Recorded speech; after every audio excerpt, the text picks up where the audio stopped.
being a musician and singer, I have great admiration for people who, like a mechanic, or a carpenter, because I can hammer nails. If I were a carpenter, That's and right. you were a lady, I'm telling you, I marry think you it's anyway. spectacular. Like, I watch somebody work on a car, I'm like, man, I can't even check my oil. I'll tell you, sometimes some of the best conversations are when we're off. Oh, we're on camera now. We're Whoa, on, yes. Right. Hey, welcome to another edition of What's Good with John and Joyce, available on all the streaming platforms. I'd like to say a big thank you to all of our sponsors: Woodwinds Wedding and Special Events Venue and Silvio Sauces, thewoodwinds.com. Ascend Bank.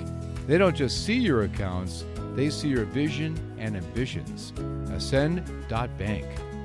Moonshots, a vegan-based company that delivers the highest quality organic juices, coffee, bowls, and so much more. DrinkMoonshots.com. Linda Toscano of Caldwell Banker Realty in Guilford, Connecticut. With over 17 years of experience, Linda is known for her authentic, client-focused approach and expert guidance for buyers and sellers. Now, if you're thinking about making a move, Linda Toscano is someone you can trust. We're deeply grateful to all of our sponsors for their support and for partnering with us to uplift and enrich the lives of our listeners and viewers. I'm John Cadillac Seville from iHeartRadio and John Seville Entertainment. And you... I'm Joyce Logan, and I'm going to tell you what I'm grateful for and what's what are you good grateful for today, Joyce? And I bet you're going to be grateful for it, too.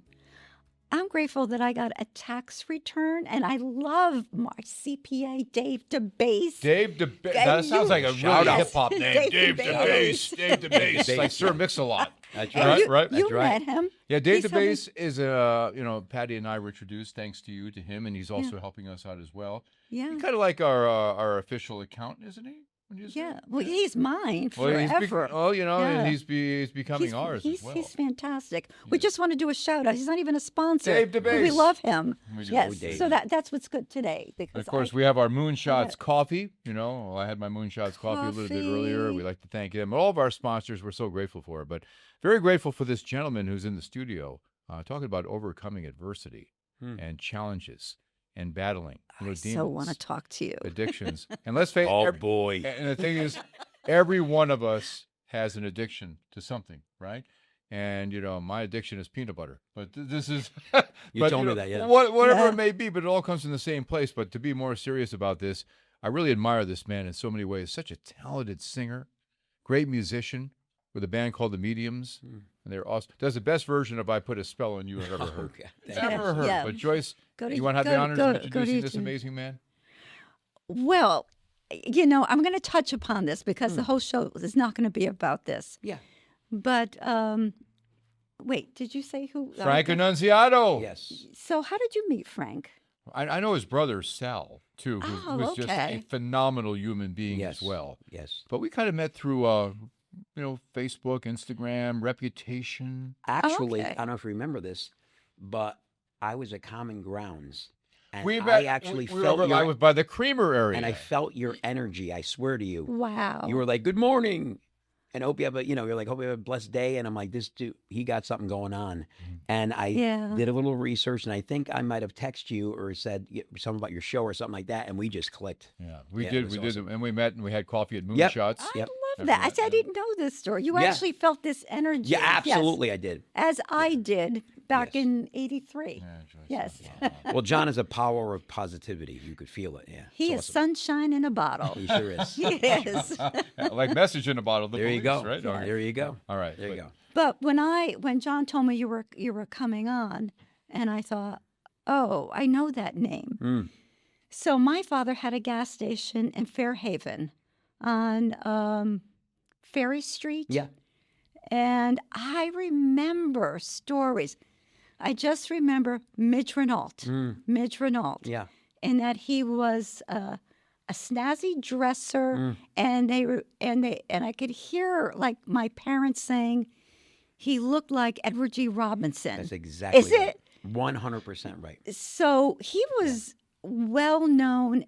And then my sister said to me recently, she said, I'm going to send you some articles. It was like these articles that were like 5, like sections of it. And Yeah. and and she wrote, I never knew we were like at the hub of the mafia Yeah, living. New Haven was a giant. Did not know that. Giant. Yeah, there was. But this is well, you know. so Midge Rinault's your grandfather. That was my grandfather. And you grew up with that. Yeah, You didn't even know that wasn't say normal. Well, That did you? well, you know, because you grew up in it, it felt like it was normal. That's the only thing we knew, you know. But looking back on it, no, obviously it wasn't normal. You know, but it was classic.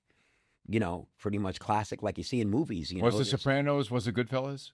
it was exactly that. You know, you're growing up, you see all, you know, fellow mobsters around, or on Sundays there's 50 people at your grandfather's house eating meatballs, and you know, and you know, yeah, a lot of that. But you know, I want to put this out there because this is important. You know, that whole lifestyle, Sopranos, Godfather, you know, like people are enthralled with that stuff. But if I'm being honest, it kind of ruined our lives. Sure. You know, I mean, it's a tough life. That's you know, tough. people like old school, like my grandfather, pretty much were, you know, you live by the sword, you die by the sword. Yep. It's you know, it's honor, it's loyalty, and that's what they chose. So they don't have a problem with it. You know, if you're come up missing, they're pretty much at peace with it. But the family suffers. The You know, family my does, father died yeah. at 40 Oh. from alcoholism and drug addiction. You know, it's just a very tough way of growing up, you know. But, you know, people are kind of like enthralled with that whole thing where, like, you know, the bankroll and Sure. women around. And, Oh, look at John Gotti. Yeah. I mean, he was revered in his community. Yeah. People loved the guy Yeah. in his community. Yeah. And you watch a lot of these movies too, and there's an honor, there's a code. and It's like honor among thieves. And it's true. And it, you know, listen, I was talking to someone 2 days ago about it, and as crazy as that lifestyle is, I have to say the truth. There's not many people around like that anymore. At least not around New Haven. Very few.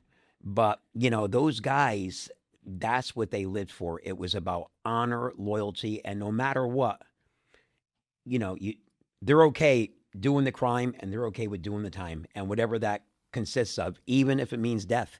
That's what they take an honor for, the oath. You know, like not many people around today are going to say like, okay, I'm going to go do 20 years in jail and I'm okay with it. Yeah. You know, I'm not. But they you were know? doing a lot of salacious things, as they know, but they still had a certain honor, you know, Yeah, in their yeah. community. Yeah, absolutely. Yeah. You know, that's the other thing too. I mean, because guys like that, my grandfather, if you go talk to old schoolers in like Fairhaven and stuff, you know, he would give people jobs, you know, hand out money if someone was hurting, you know, so that part of it is nice. But the other part of it isn't, you know, Right. and our family suffered from it. And then your grandfather went missing. We met in 1979, disappeared just like Jimmy Hoffa. Yeah. But you felt that he might have known he was not There's coming no back. doubt. There's no doubt. Because he was drinking. I read that. Whole Yeah, thing. he was- He was talking too much, I think. Yeah, he was. It's- Yeah, he was just. You know, he was an alcoholic. Yeah. You know, and part of me feels real bad for him, honestly. Yeah. Just this really, really sad life, even growing up and everything else. So you know, even my dad was 40 when he died. So same thing, alcohol.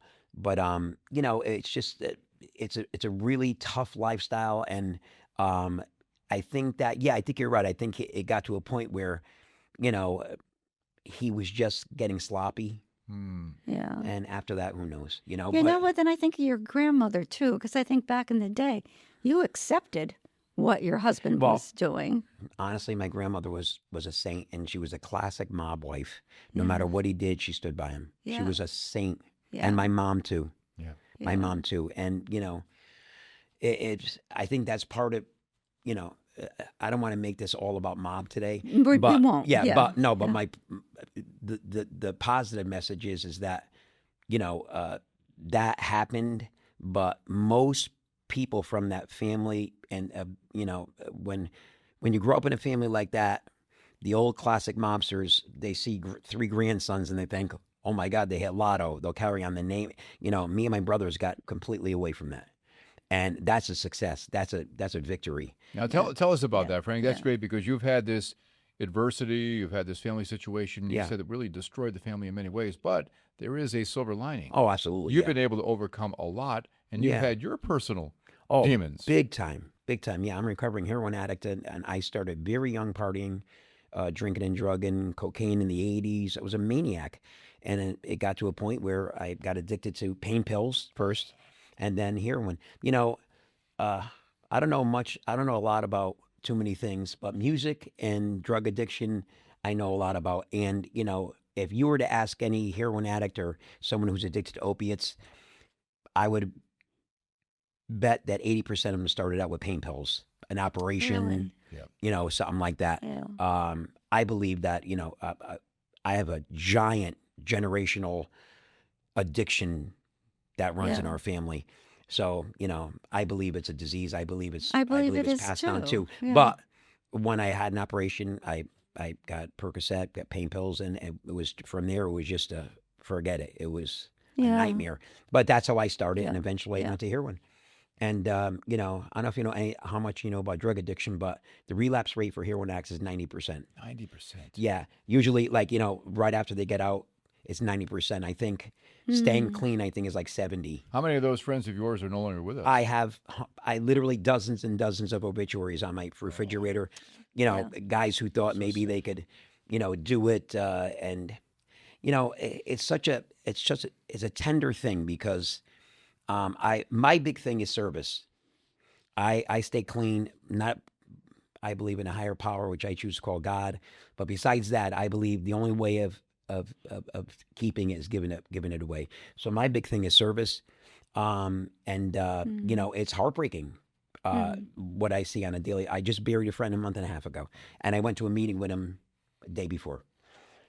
So it's a really tough thing. It is. I try to tell people, because it gets really, really touchy. I don't know if you know anything about Alcoholics Anonymous, but I sure do. But when you go into Alcoholics Anonymous, you choose to, your goal is to find some type of higher power.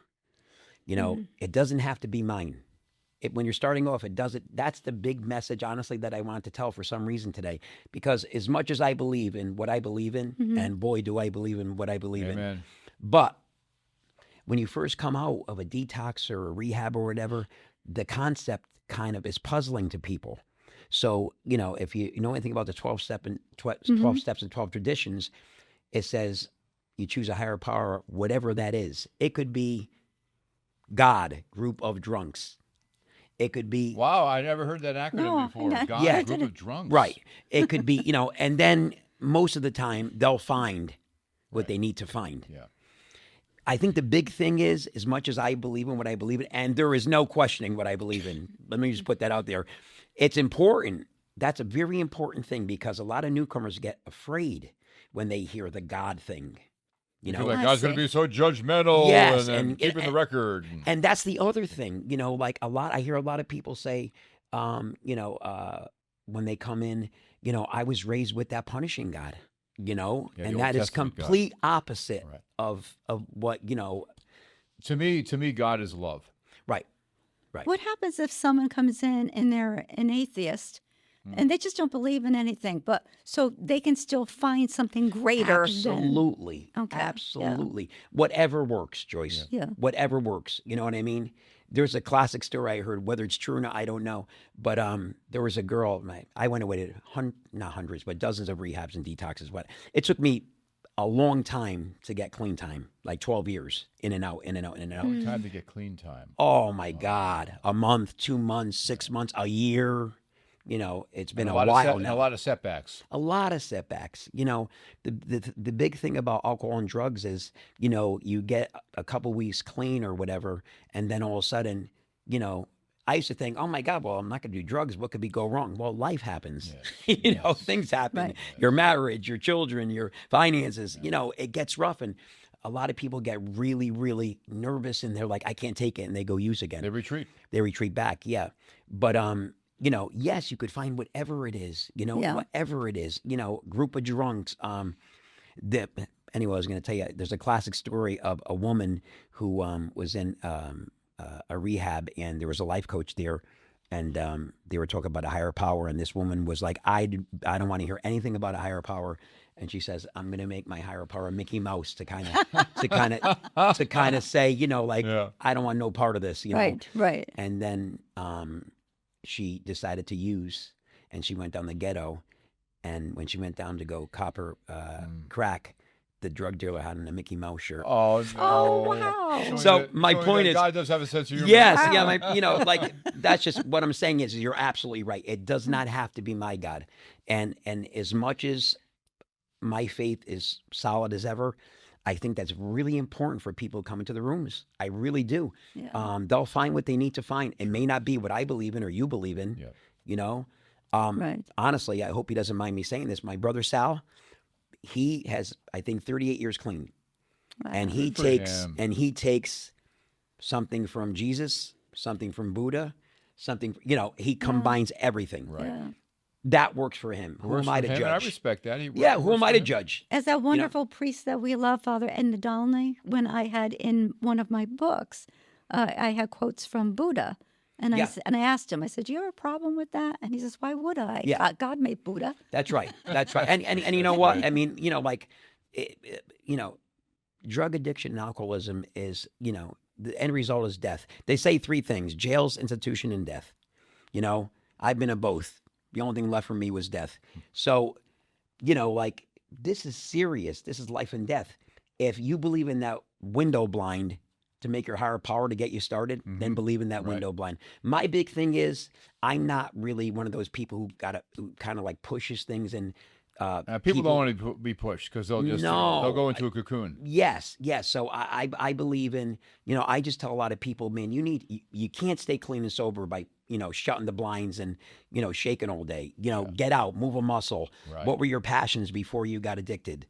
Stuff like that. You can't wallow in self-pity. No, and not only that, but they're going to find their own journey. Their journey isn't my journey. That's right. My brother Sal and me, my journey is completely different. When my brother Sal went away, he went away for 2 weeks, and if I was a millionaire, I would bet $1 million he wouldn't stay clean from one day. Never went back out. Wow. 38 years, I think he has. Yeah. Me, it took me dozens and dozens of detoxes. I mean, everybody who I knew said this kid's gonna die. Yeah. I have no problem saying I was a stone cold junkie, heroin addict. I was shooting dope on my feet. I was a maniac. And now look at you. You're here. You're serving others. There's a joy to you. You're out there entertaining with the mediums, and just adding so much value to everybody you meet. Did you always sing? Did you know? I did. My brother Sal was my mentor, my hero. He plays guitar, and when we were young, we used to harmonize Simon and Garfunkel. Oh, My yeah. father was a giant Beatles fan, so we would do Beatles, and Nice. and I started got my first little garage band at 15. I was playing bars at 16. So it's been a long journey, but it's my passion, you know. Now, and where I'm at, and I'm really at peace at where I'm at. When I go play a gig, it's like therapeutic for me, I just wanted to say, because I know some people who will say, you could just give up drinking and you could just do that. And I always said it's a disease. Some people say, no, it's not. It's a choice. But I heard a doctor say this, that think of it as taking a whole box of X-Lax and then being told you can't go to the bathroom. And that's what it feels like to a lot of people who are addicted, where they need that. Yes. They have to. Your body is crying out for it. Yeah, it's so. very But tough. with your singing and focusing on that, does that shift it? Yeah, something really special happened with this mediums thing. When I first got clean, the partner that I have now, it's been for 25 years, over 4,000 shows. I just wanted to get back into music, but a really special thing happened, just by willing it and keeping on playing and playing and playing, we started getting this popularity, and now we have a family of people that follow us, and they become family. So we're good. We're really good. And when I see people come to see us and I see the joy, some people plan their calendars around us. Some people say, oh my God, since we met you, we never went out. And these are people in their 50s, 60s. They say, we planned our whole, 3-4 months ahead time. What a compliment. And they get 3 hours, it's a tough world out there. They get 3 hours of joy when they see us. Escapism. You need it, So a really special thing happened. But for me, it's therapeutic now. I mean, but I got to be honest, this took a very long time. Like the guy you see here is not the guy you would have saw even 15, 20 years ago, and if there's any message I want to bring to anybody who's struggling with addiction or anything, is that if you don't quit, everybody used to say to me when I was in and out, you always quit before the miracle happens. Always. Yes. And that it was so true. So true. Yeah, how many people are there on the fringe of something? Yeah. And they just quit, and they're almost there at the finish line. Yeah. Absolutely. Yeah. And I'm going to tell you another thing, Joyce, what you said. I was, for years, very uncomfortable with being clean. Like, I would get a month or two, and I can remember during that month or two, I would get a new job or something. And I could remember being in my car crying, going, I feel like a fish out of water. I don't feel right. And eventually I would go use because I couldn't take it no more. Yeah. If you could just hang in there and do what you got to do, whatever that is, whether it's meetings, whether it's church, whether it's finding God, finding your higher power, group of drunks, whatever, and you could just get through that terrible, terrible feeling of like, and your mind telling you that you're not worthy and not competent of it, and that I'll never do it and I'll die, all that, you always talk about positivity. Man, it's so important. So important. Well, 75% of what people think, especially first thing in the morning, is negative. So we have to fight that all the time. Yes. I'm gonna share Training your something with you. mind. Yeah. I'm gonna share something with you, and this is true. There's some people who get clean, and there's maybe their road is a little easier. Up until literally 2 weeks ago, and I've been coming around for decades. Every morning when I wake up, what you just said, it's very dark for me. But here's the beautiful thing. The beautiful thing is I know what I need to do. And for me, not for anybody else, for me, I get on my knees. I got my Bible, I got my devotionals, I got my prayers. I ask God for, his will, not mine, all that. But I'm glad you brought that up because it's been a long time that I've been coming around and that still happened. Funny thing happened about 2 weeks ago. I woke up and I didn't have that darkness. Now, maybe that was my God. Maybe, What a healing. Maybe that was God saying, I need you put through that so you could get to the other side of, whatever it was. Yes, I'm not questioning it. But I pray it stays. And if it doesn't, I know that I have the tools and I know what to do. Yes. So I think the message there is that, listen, if you're trying this and you're trying to stay clean or whatever, it's going to be tough. But if you hang in there, the miracle will happen. There's no doubt about it. Yeah. There's no doubt about Everything in life's a test. it. Yeah, no doubt. Test of faith. No doubt. No doubt. I have gone through one of the roughest years I've ever had. This past year? Absolutely. Absolutely. Some personal stuff that went on, some health stuff that went on. But the thing I won't do is give in. Never. Never. And I know that just like there's a darkness, whatever's in the darkness comes to the light. I know that. So it's okay. Right. The other thing is it's probably the biggest year for my growth. As far as a human, as far as everything. That's it. That's how you have to So, look at it. it's okay. Well, your growth comes from adversity, No doubt. Yeah, right? Overcoming 100%. obstacles. Obstacles are opportunities. No doubt. I mean, and I'm sure you heard, trees grow in the valley. Yes. So for me, it's as much as there's pain and there's hurt and crying or whatever it is, I've never felt more growth in my life. Wow. So it's a really, really great thing. I just really have such a burden in my heart for what's going on with this opiate epidemic, and friends are dying, and it's so sad, so sad. I'm really looking into maybe becoming a life coach and getting into great. helping out other addicts on a you professional should. basis. Yeah. Joyce does a lot to Yes. help a lot of people as well. I know Yeah. that you've been able to help so many people over the years. Just to clarify, because I was a little confused about the name, the group name, and maybe others would. When you say or a group of drunks, is that an actual organization? No, in other words, what I'm saying What? is like, people do a lot of meetings. So a group of drug addicts, a group of Oh, I see. anything. I see. You know what I mean? I So didn't know. God, just G-O-D. Yeah. Okay. So, a lot of people find that they use meetings as their higher power. Right. Just So a, find just a that group. positivity. Right. So Find group the of group. drunks. Yeah, whatever it Okay. is. And, my brother Sal's owns a yoga studio called Raven's Wing. And he does recovery Really? yoga I on, I know think it's Raven's Tuesdays. Wing. But it's funny you said that. Where's Raven's Wing? Where's his In business? Brantford. In Brantford, Remember the old Connecticut. Brantford movie theater? Yes, I do. Right by Right the there. dance studio up in the That second is right floor. there, yeah. But anyway, his saying in that is everybody's recovering from something, just like you Yeah. said. Aren't we all? Yeah. Yeah. Aren't we So all? that Absolutely. meeting that he has is not about alcoholics, drunks. It's about overeaters. It's about people who adult children of alcoholics. So it's just not about it could be we're all recovering from something. Oh, we all are. Sure are. So by the way, my brother Sal does some incredible work with people. Incredible.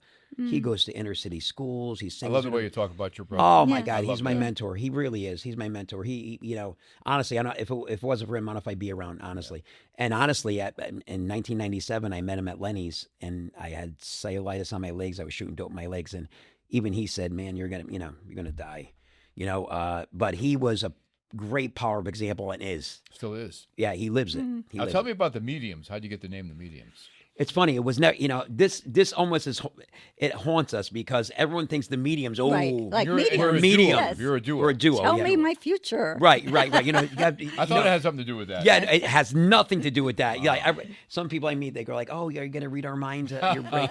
Nothing to do with that. We started out in 2001 as the Happy Mediums. Have a happy medium, and we were like, "Oh, I hate that name." Right. And then I don't know if myself or my partner Tom says, "How about the mediums?" That was it. That was it. And then we got popular, so we couldn't change it. Right, Yeah. right. So What other names did you think about? oh, we had one was called the Resentments. There is that. That's The resentment. that's what not, I was. not the happy resentment. Yeah, not the no, they're just the resentments. Yeah. Oh, there was a ton of them. Yeah, Yeah. but yeah, it stuck with me, and now we're at a great place. So it's nice. It's nice.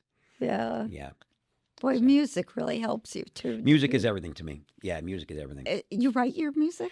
We do. Tom and I wrote a couple songs.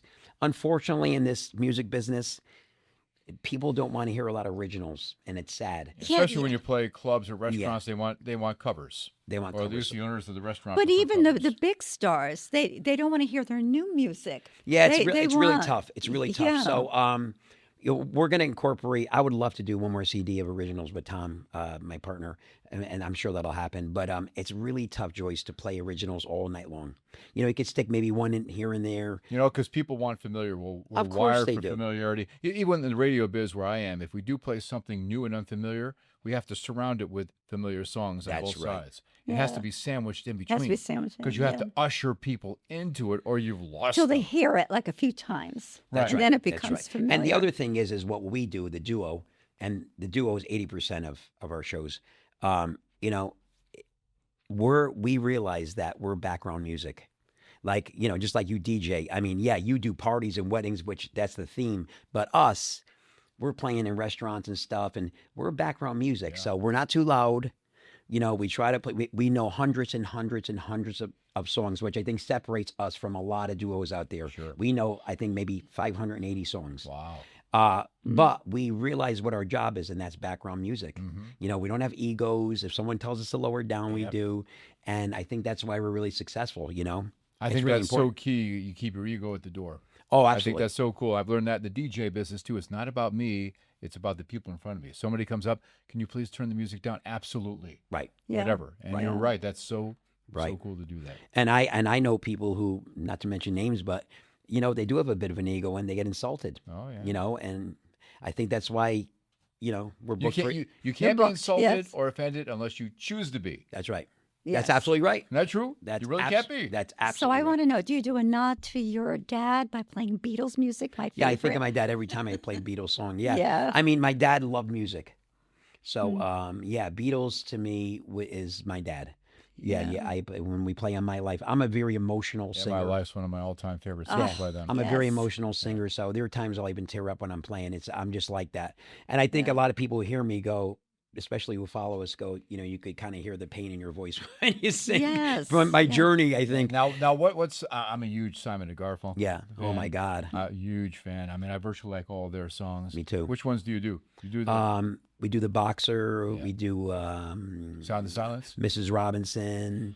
Yeah, we flirted with Sound of Silence. Yeah. Yeah. Tom is one of those gifted musicians where if someone comes up and asks for a song and he doesn't know it, he could literally think about it for about a minute and a half Wow. and figure What a gift. it's somewhat Wow. What a- out. So I'm not saying every song on earth, Right, right. but Yeah. but if he maybe heard it or whatever, Right. he could try to figure it out. That's what's so special about what he does and what we do. It's really, really nice. And I'm the wedding singer. I pretty much know everything. love So That's a great movie. Adam Sandler, Oh, The the Wedding best. Singer. I The love best. that Yes. movie. the best, Wow. yeah. But it's a nice fit. It's nice. And as you know, it's DJing and weddings and stuff like that.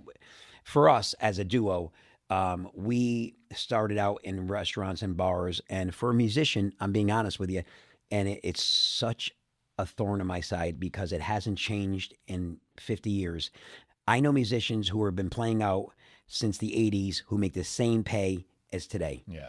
And that's so sad. And that doesn't happen as an electrician. It doesn't happen as a plumber. For some reason, musicians are like a second class thing. And it's so sad. Tom and I started about 8 years ago. We met and we said, listen, we know we're really good. So let's triple our prices. Let's start getting into country clubs, try to get in some corporate stuff. A big thing is private parties, stuff like that, where the pay is literally quadruple, five times more than you would get at a bar. Sure. And that's why it became lucrative for us, because a lot of musicians play out and they're making nothing. It's so sad. I mean, I know a lot of my favorite music is smooth jazz. Right. And a lot of these guys are awesome musicians, gifted. and they're making no money. Nothing. They're making zero. There's no sales for smooth jazz music. And I Nothing. love it. And I played at all my wedding receptions for dinner and cocktail hour, and people Love it. But you're right about Isn't that sad? About pay. I mean, wedding receptions is mainly 90% of what I do. Right. And that's where the paychecks are. Right. But if you're doing some of those smaller things, forget it. Restaurants can't afford us. No. And listen, and How will they pay? Right, and that's not a knock on them, because restaurant business is tough. Absolutely. You know what I mean? You they can't. have very, very little room for profit. That's right. For restaurants. That's Like right. grocery stores. Same That's thing. right. That's right. Yep. I think that because we're a little bit established and they could kind of take a look at us and know what we do, and we have a wide variety of stuff, we kind of sell ourselves now. Yep. But that took a very long time to get. I mean, I can remember 25 years ago coming home from a gig in Enfield, literally crying, going like, what are we doing wrong? Yeah. You know, You're not doing anything wrong. Nothing. We weren't doing nothing wrong. But that takes a long time to get to, and we're very, very lucky that, people are identifying it with us now. So it's nice. Frank, let me ask you this. How can people get in contact with you? Our website is themediums.net. Yeah. We are on TikTok. I think it's themediums.ct, Facebook, all over the place, The Mediums, Connecticut. And we'll put that. Yeah, we'll put that. And I think a put lot that of people on. who are watching right now may want to get in contact with you, maybe for a little bit of counseling or chat, because I know you love to serve and help other people. There might be people battling addictions right now that you can help. Yes. And I just love that you want to be a server. You're all Yeah, about there's serving. no doubt. That's how I keep this gift. Yeah, I think service for me is everything. So, Thank you for doing that. And God bless. And God bless you. God bless your family. Thank you Thanks so for all much. you do, and I'm just so glad you've been able to overcome these obstacles. And we're just And to praying. share your and we're story cheering you with on. us. And we're Thank you so cheering you much. on as Yes, well. yes. And thank you so much for having us on another edition of What's Good with John and Joyce. Please share this with somebody who can utilize this. Maybe a message today resonated with you, and you're thinking of somebody. I wish maybe this can help this episode. Please share it. You can catch us on YouTube. Subscribe for free. Share it with everybody you know. And thank you so much for listening. Bless you and your family. Thanks for listening or watching, or both. And Joyce, always great teaming up with you. Always with you, my John. Frank, and I'm we so love you. glad we met at the coffee shop that Guys, day. thank you so much for this opportunity. You're It an was amazing awesome. guy. And again, give my best to Sal, too, your brother. Thank you so much. Bye for Till now. next time. Bye. Hey, I heard you got engaged. Congratulations. Now it's time to book the DJ. And that's where we come in. I'm John Cadillac Seville with John Seville Entertainment, Wedding Wire, and the Knot 2026 Couples Choice Awards winner. You can call me directly if you like at 203-988-0658. We'll set up your free consultation. Or go to johncaddyman.com. That's 203-988-0658 or johncaddyman.com. We offer excellence, peace of mind, and a great time for all. John Seville Entertainment, a name you know and can trust.